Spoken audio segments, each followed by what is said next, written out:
이제 성탄 행사를 준비하면서 문득 그런 생각이 들었습니다. 과연 요즘 애들이 새벽송이라는 걸 알까 하는 생각을 가져보았습니다. 저만 해도 새벽송을 돌았던 게 정말 오래전이더라고요. 그 이후로 별로 해본 적이 없습니다. 어떨 때는 이거 하면은 민원이 들어온다, 시끄럽다고 말이 들어온다 라고 해서 못하기도 했고요. 점점 이거를 하려는 사람들이 적어진다 해서 못하기도 했고요. 특히 요즘 같은 경우는 코로나 때문에 못하기도 하죠. 점점 이 새벽송을 하지 못하는 분위기에 접어들면서 그 기간이 꽤 오래되었구나 하는 생각을 가져보았습니다. 그래서 돌아본다면 우리 교육부서에 있는 아이들 같은 경우 새벽송을 한 번도 경험하지 못한 친구들도 있겠구나 하는 생각을 가져봤고, 들어보지 못한 친구들도 있겠다 하는 생각을 가져보았습니다. 한편으로 참으로 안타깝죠. 우리가 예수님께서 이 땅 가운데 오신 것을 기념하고 이것을 전하고 찬양하는 그 놀라운 그리고 기쁨에 교제하는 자리인데, 이것을 하지 못함으로 성탄절 분위기가 많이 이전에 비해서는 의기소침해진 것은 아닌가 생각을 가져봅니다. 요즘도 코로나가 점점 심해지는 가운데 있기 때문에 많은 어려움이 있습니다. 사실 성탄 전야 행사도 준비하는 과정 가운데 있었는데 점점 시국이 어렵다 보니까 이것을 하지 못하게 됐다 통보할 수밖에 없게 되었고요.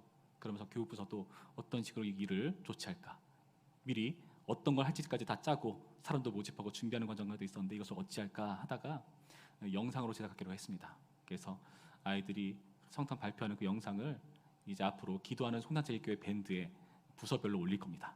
그러니까 여러분 보시면은 많이 그 격려해 주시고 보면서 즐거워해 주셨으면 좋겠습니다. 물론 나는 밴드 같은 거 어려워서 잘 못하는데 하시는 분 계시겠죠. 그런 분들을 위해서 성탄절 날 하는 25일 날 하는 예배 때는 그것을 잠깐 편집해가지고 보여드릴 겁니다. 그러니까 걱정 마시고요. 아무래도 점점 흐지부지 되어가는 그런 성탄 분위기, 이런 마음의 안타까움을 여기서 느끼는 것이 아닌가 생각을 해보게 되는 것이죠. 여러분들도 마찬가지로 그에 대한 안타까움이 있으리라고 생각합니다. 이전에는 정말 좋았던 때, 좋은 분위기를 누렸었는데 이제는 그렇게 하지 못하는 분위기.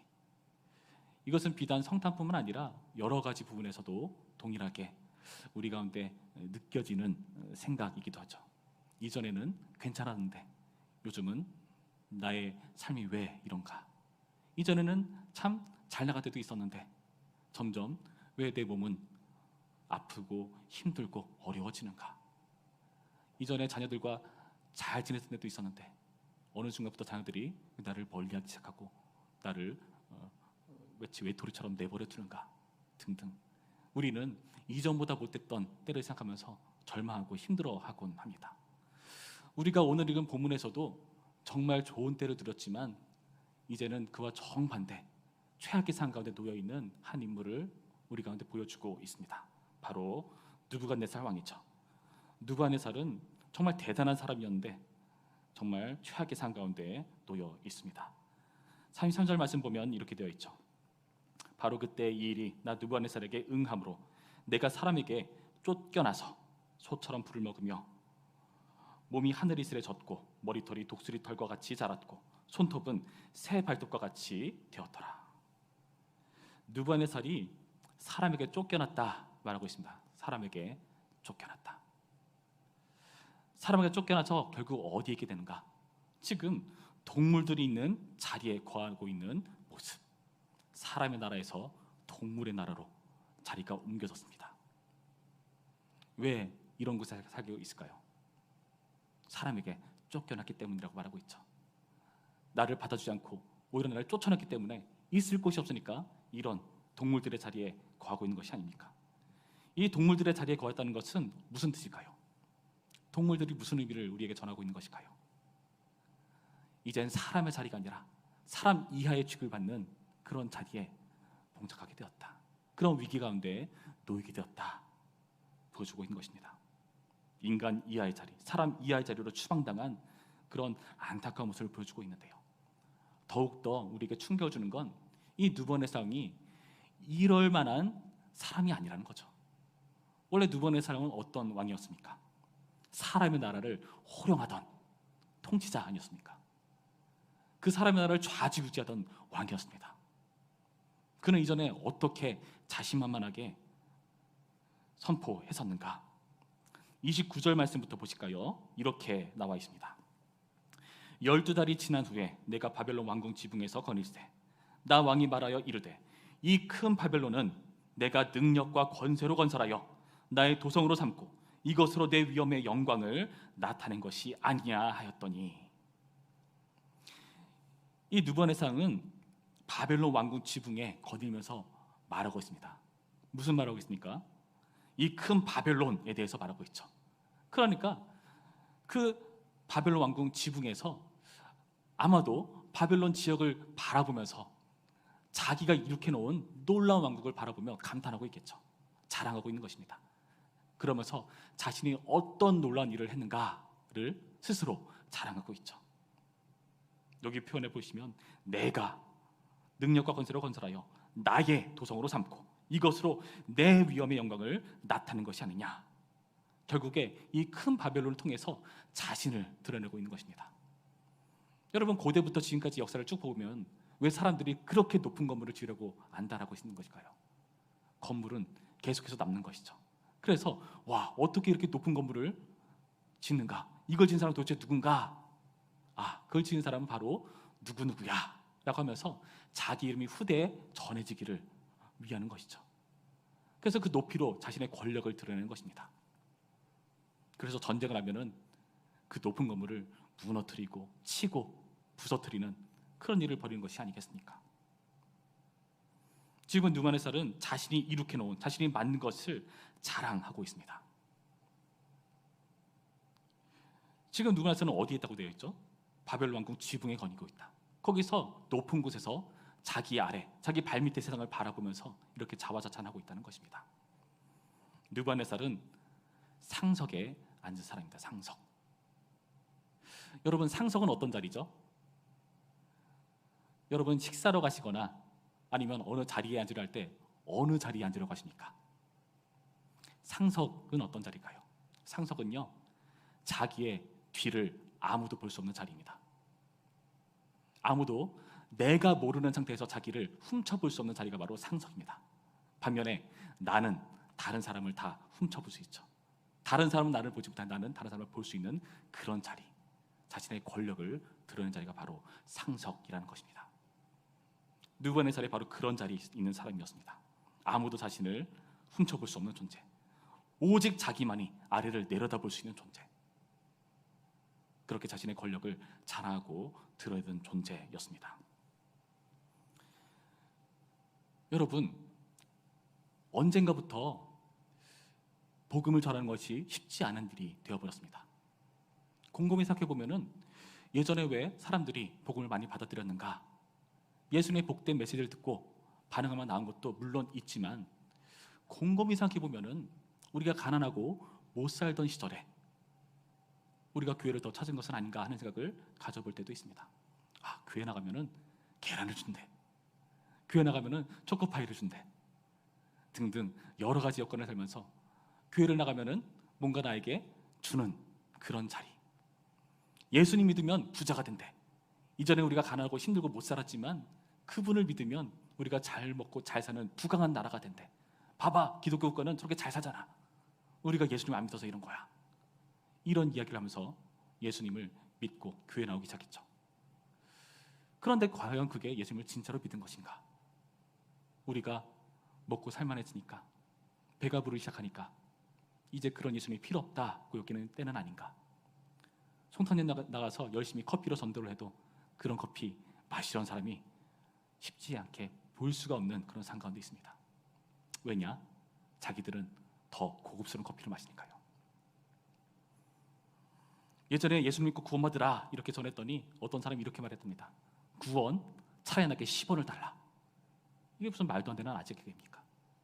지금 예수님의 구원이라는 가치를 정말 말도 안 되게 취급하는 아쉬워가 없는 세상 가운데 놓여 있다는 것이죠.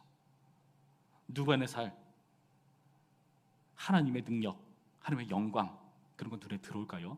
그렇지 않다는 것입니다. 그런데요, 바로 그때 소리가 들려옵니다. 하늘에서 내려온 소리라고 우리에게 밝혀주고 있습니다. 31절 말씀, 이 일이 아직도 나 왕의 입에 있을 때에 하늘에서 소리가 내려 이르되 느부갓네살 왕이 내게 말하노니 나라의 왕이가 내게서 떠났느니라. 느부갓네살 왕아, 내게 말하노니 나라의 왕이가 내게서 떠났느니라. 하늘에서 내려온 소리는 느부갓네살 왕이가 이제 떠나갔다 선언하고 있습니다. 세상은 이해하지 못할 것입니다. 어쩌면 우리도 이해하지 못할 것입니다. 아니, 열심히 자신이 읽어놓은 세상을 만들어 놓는 게 뭐가 문제란 말인가?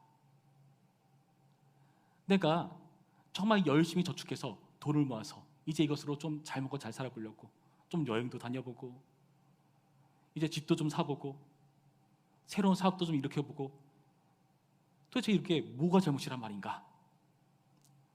내가 그동안 노력해서 읽어놓은 세상인데, 내가 열심히 투자해서 기른 자녀인데 그게 과연 뭐가 문제란 말인가? 이런 의문 들 수가 있습니다. 여러분, 열심히 자기가 읽어놓은 세상을 만들어 놓는 게 무슨 잘못일까요? 느부갓네살 입장에서는요, 이것이 분명히 잘못이었습니다. 모든 노력을 잘못이라고 말하는 게 아니라 느부갓네살 입장에서는 이것이 잘못입니다. 왜일까요? 32절 말씀을 보시면 우리가 그 힌트를 알 수가 있습니다.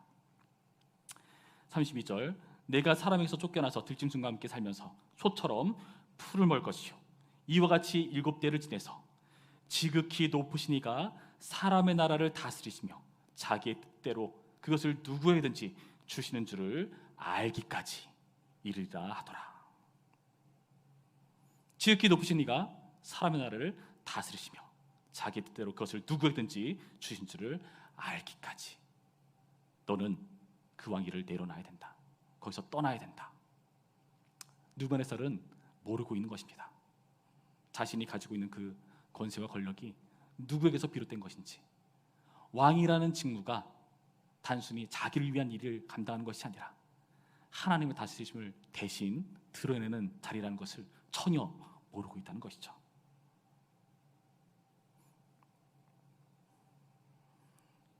느부갓네살이 읽어놓은 이 놀라운 권력은 자기가 만든 게 아니라 하나님이 주신 것이었습니다. 그것을 알지 못했기 때문에 느부갓네살은 우리가 지금까지 다니엘을 보아서 알다시피 계속해서 지적을 받았거든요. 하나님께서 꿈을 주었죠. 2번이나 주었습니다. 그리고 범민하고 힘들어할 정도로 그 꿈의 해석을 어려워할 때에 다니엘을 통해서 그 꿈의 해석을 들려주었고요. 그에 대한 어떻게 그 문제를 해결해야 될지까지, 그 방식까지 들은 사람입니다. 그런데요, 그 해결책, 해석 모두 깡그리 무시해버리고 하나님을 전혀 염두에 두지 않고 있는 모습.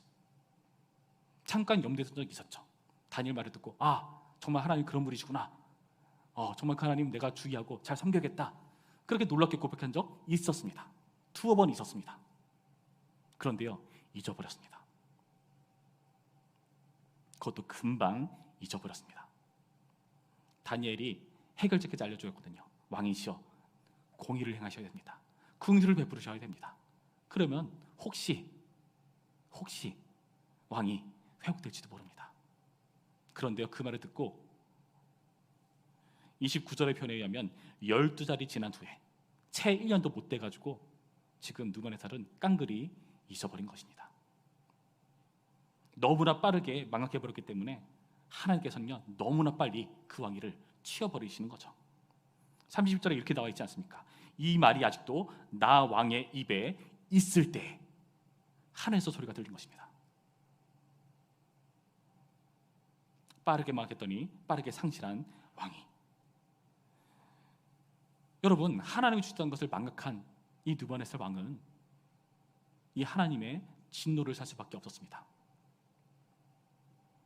하나님 주신 권력이라는 것은 하나님을 대신해서 그 땅을 통치하고 다스리라고 주신 것인데 몇 번 다니엘로부터 그 해석을 알게 되었고, 아, 내가 이러다 큰 코 다치지. 하나님을 두려워해야지. 정말 주님만이 왕의 왕이시고 신중의 신이시지, 그렇게 고백을 했지만 금방금방 잊어버리는 모습. 여러분, 혹시나 우리의 모습은 아닌가 돌아보셔야 됩니다. 우리는 은혜 받습니다. 그런데 은혜 잃어버리기도 하죠. 금방이요. 그날의 은혜 그날 잊어버리죠. 불과 주일날 들은 설교 금방 며칠 지나서 또 잊어버리죠. 그래서 마치 그 말씀을 듣지 못한 사람처럼 살고 있는 모습을 보이곤 하는 것입니다. 여러분, 누번에서는 하나님을 완전히 무시해버렸습니다. 그 하나님을 무시한 결과 어떤 문제가 일어났습니까? 하나님을 대신하는 그 자리에서 쫓겨나는 일을 당하는 것입니다. 오늘날 이 세상도 마찬가지입니다. 이 세상은요, 하나님을 더 이상 찾지 않고 외면해버리는 세상이 되어버렸습니다. 하나님을 무시해버리는 세상이 되어버렸습니다. 그 결과가 어떤 결과인지 로마서 1장에서 잘 보여주고 있는데요, 제가 잠깐 빠르게 읽어드리겠습니다. 로마서 1장 18절부터의 말씀을 보시면 정말 하나님을 무시하는 존재들이 어떤 하나님의 진노를 사게 되는지를 우리에게 보여주고 있습니다. 18절부터 제가 읽어드립니다. 하나님의 진노가 불의로 진리를 막는 사람들의 모든 경건하지 않음과 불의에 대하여 하늘로부터 나타나나니 이는 하나님을 알만한 것이 그들 속에 보임이라. 하나님께서 이를 그들에게 보이셨느니라. 창세로부터 그의 보이지 아니하신 것들 곧 그의 영원하신 능력과 신성이 그가 만드신 만물에 분명히 보여 알려졌나니 그러므로 그들이 핑계하지 못할지니라. 하나님을 알되 하나님을 영화롭게도 하지 아니하며 감사하지도 아니하고 오히려 그 생각이 허망하여지며 미련한 마음이 어두워졌나니 스스로 지혜 있다 하나 어리석게 되어 썩어지지 아니하는 하나님의 영광을 썩어질 사람과 새와 짐승과 기어다니는 동물 우상의 모양의 우상으로 바꾸느니라. 하나님을 버리고 우상을 숭배하는 모습을 보여주고 있죠. 그러므로 하나님께서 그들을 마음의 정대로 더러움에 내버려 두사 그들의 몸을 서로 욕되게 하게 하셨으니 이는 그들이 하나님의 진리를 거짓 것으로 바꾸어 피조물을 조물주보다 더 경배하고 섬김이라. 주는 곧 영원히 찬송할 이시로다. 아멘. 그 이후의 말씀을 계속해서 보시면 하나님을 무시한 그 행위 때문에 그들이 모든 세상의 이치들을 바꿔버립니다. 동성애를 일삼고요, 간음을 일삼고요, 모든 불의, 추악, 탐욕, 악의, 시기, 살인, 분쟁, 사기, 악독, 비방, 능욕, 교만, 자랑, 악을 도모하고 부모를 거역하고 배역하는 그런 말도 안 되는 일들을 벌이는 세상이라고 로마서는 지적해주고 있습니다. 무엇 때문에요? 하나님을 무시하기 때문에. 여러분, 오늘날 우리의 모습, 이 세상의 모습이 이와 같지 않나 여러분 생각해 보셔야 됩니다. 여러분, 어쩌면 우리는 이 하나님의 진노 가운데 놓여있는 세상에 살고 있는 것은 아닌가 생각해 보셔야 됩니다. 그런데 한편으로 다르게 생각해 본다면 이게 하나님의 은혜이기도 합니다. 이게 무슨 뚱딴지 같은 소리일까요? 하나님의 은혜라니. 여러분, 저는 허리가 종종 아픕니다. 1, 2년마다 가끔 한 번씩 아플 때가 있습니다. 그래서 어떤 날은 정말 움직이도 못하고 정말 누워만 있어야 되는 그럴 때도 있을 만큼 허리가 아플 때가 있곤 합니다. 그런데 허리 통증이 있으니까 제가 어떻게 살게 되냐 하면요, 자세를 조금씩 신경 쓰기 시작했어요. 이전에는 꾸부정하게 있고 대충 의자에 앉고 그랬던 자세였는데 지금도 썩 좋지는 못하지만 그래도 이전보다는 자세를 신경 쓰려고 애쓰고 허리를 꼿이 세워보려고 애쓰는 그런 자세로 바뀌게 되더라고요. 우리는요, 사실 약간의 적신호를 보았을 때에 그 신호를 의식하며 스스로를 변화시키는 노력을 시도하지 않습니까? 이전까지는 모르죠. 여러분, 오늘 말씀을 보시면 하나님께서 정말 이 느부갓네살을 이 위기 가운데 빠뜨리면서 기한을 주셨습니다. 7대라는 기한을 주셨죠. 그래서 네가 이 하나님을 알기까지 이때를 당하게 될 것이다. 그 말인 즉슨 지금 이 고난과 위기라는 것이 목적이 있다는 것입니다. 목적. 단순히 느부갓네살을 혼내고 때리고 멸망시켜버리는 게 목적이 아니라 이 누브갓네살을 회복시키고 이제 하나님을 의식하는 존재로 변화시키고자 하는 하나님의 목적이 있다는 것입니다. 여러분, 이 세상 주님께서 만드셨죠? 심심해서 만드셨습니까? 아니요. 하나님의 목적과 뜻과 계획을 가지고 만드셨습니다. 그렇다면요, 이 세상이 멸망으로 향하는 이 위기의 때 우리는 생각해야 됩니다. 하나님께서 목적이 있으시다, 뜻이 있으시다. 그분께서 만든 세상 그냥 놓아버리지 않으신다. 하나님께서 내 인생 가운데 아무런 일도 하지 않는 것처럼 보는 그때 여러분 생각하셔야 됩니다. 목적이 있으시다, 하나님의 뜻이 있으시다. 이해할 수 없지만 주님께서 분명히 내 인생 가운데 어떤 목적을 가지고 그 일을 차근차근 이뤄가고 계시는 중이시다. 누브갓네살은 어땠죠?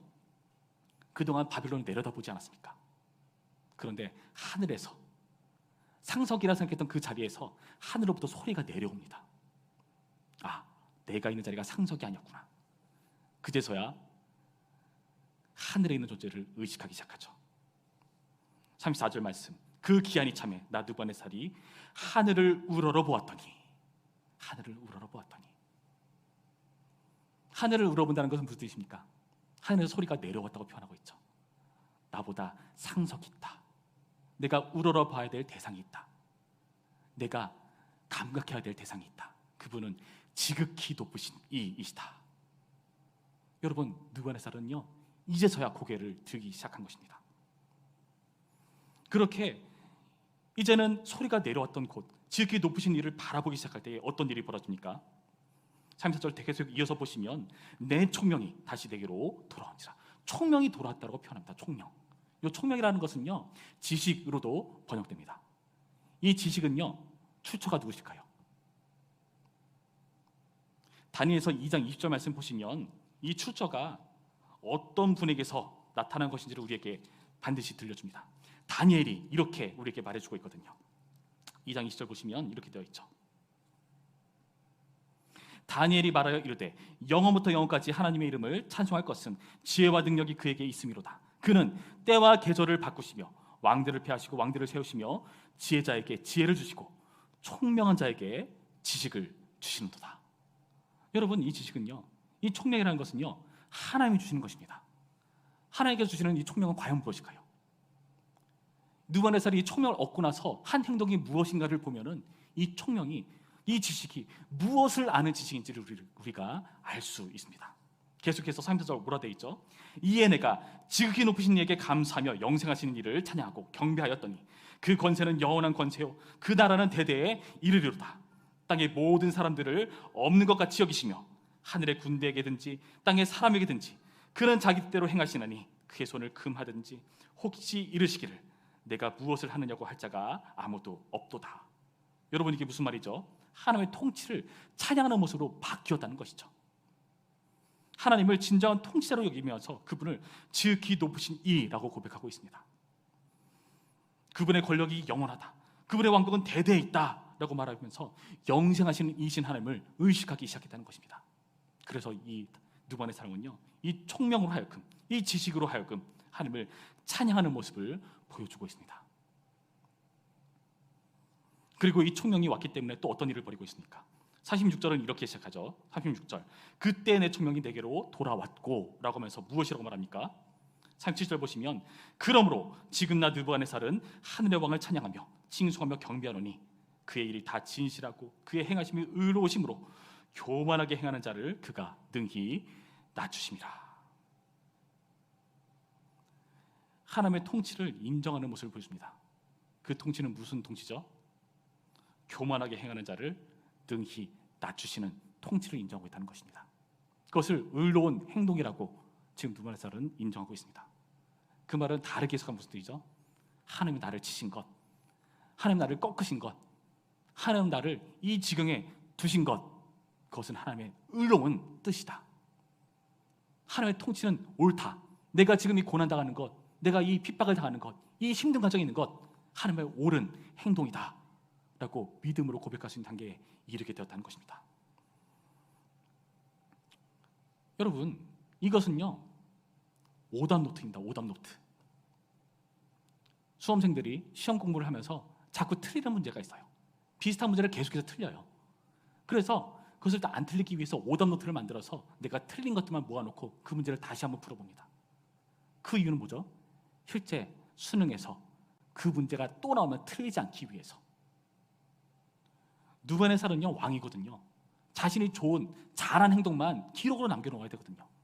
근데 성경에서 느부갓네살이 자신의 간증을 들려주면서 자신의 흑역사를 우리 가운데 보여주고 있거든요.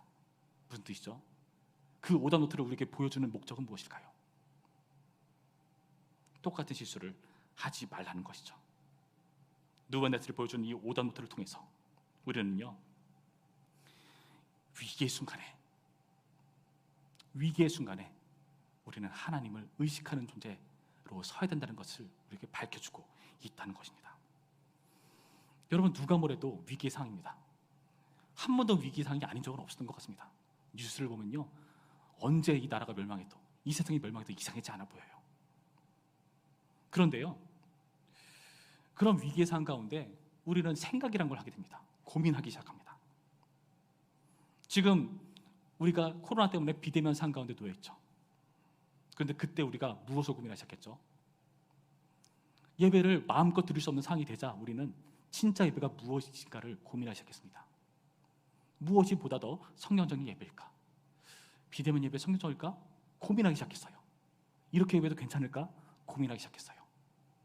이전에는 아무 때나 가서 드릴 수 있는 예배였기 때문에 예배의 가치를 대충 여겼거든요. 그냥 일주일에 한 번 주일날 나가서 주일 예배 한 번 드리는 것으로 신앙의 보험으로 삼았죠. 그런데요 예배가 쉽지 않아지기 시작하자 그 예배의 가치가 올라가기 시작했습니다. 지금 우리야 이렇게 대면으로 예배를 드릴 수 있지만 어떤 예배당은요 매 주마다 선착순으로 신청을 받아요. 놓치는 사람들이 있어요. 예배 드릴 수 있는 기회를요. 예배를 고민하기 시작하고 그 예배 가치를 우리가 다시 한번 생각해 보게 되었습니다. 보이지 않는 하나님처럼 여겨지는 이때 여러분, 그런데 오히려 그 하나의 부재하심 때문에 그 부재로 무엇이 증명됩니까? 하나님의 존재의 가치가 부각되는 것입니다. 노자의 도덕경 17장에 보시면 이런 내용이 있더라고요. 제가 소개해드립니다. 어떤 임금이 좋은 임금인가 소개해주고 있는 내용입니다. 먼저 아주 나쁜 임금이 어떤 임금인가를 소개해줍니다. 아주 나쁜 임금은 겉모술수로 백성을 괴롭힌다. 당연하죠. 그 다음으로 좋은 왕이 어떤 왕인가? 그 다음 임금은 힘으로 다스려 백성들을 두렵게 한다. 그 다음으로 훌륭한 임금은 백성들에게 덕을 베풀어 명예를 얻는다. 가장 훌륭한 임금은 임금이 존재한다는 사실조차 백성이 모르게 한다. 저는 이 글을 읽으면서 여기에 부합하는 분이 정말 우리 하나님이시겠다 생각하게 되었습니다. 너무나 자연스러워서 그분의 통치가 너무나 완벽해가지고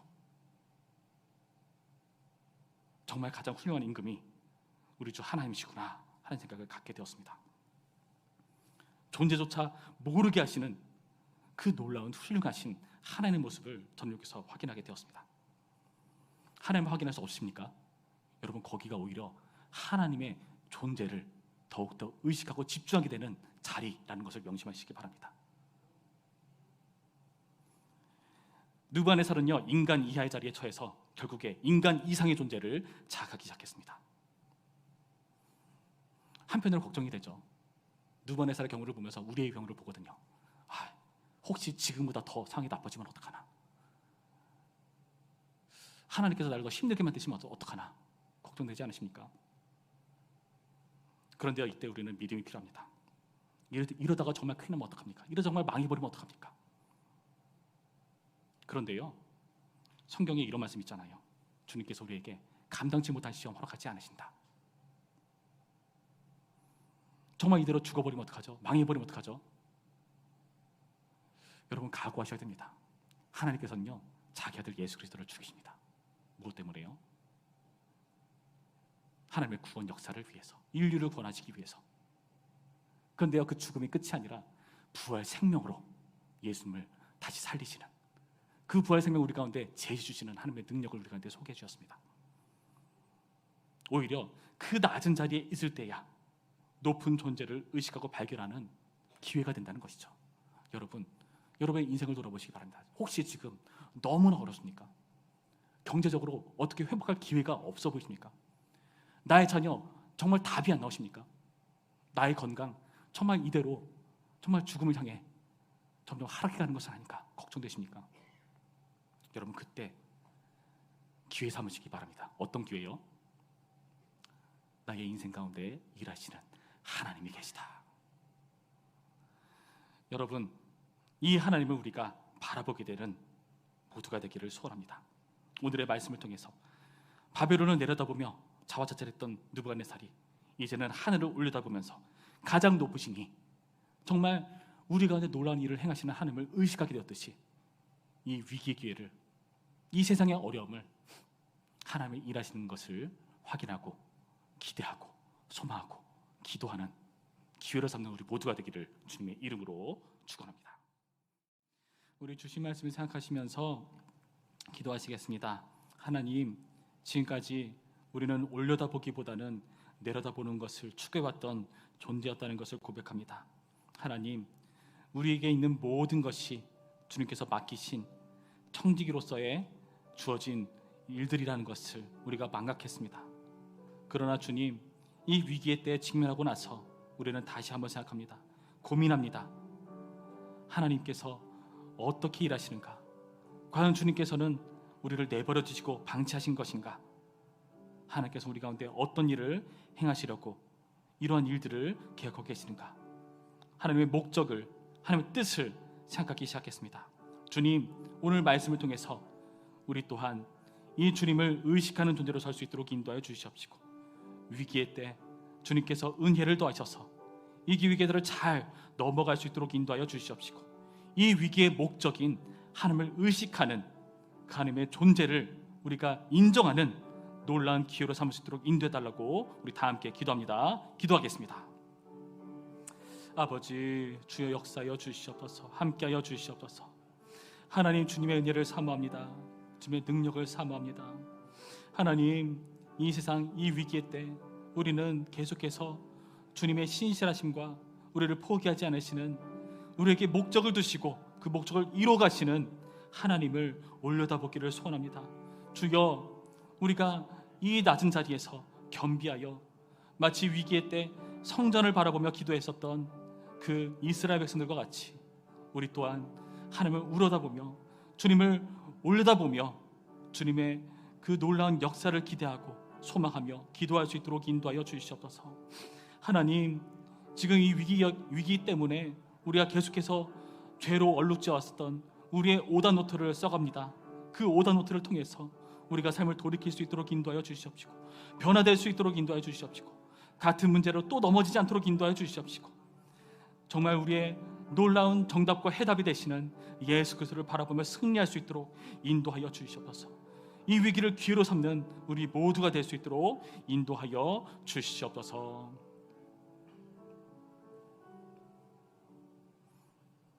참 좋으신 하나님, 감사드립니다.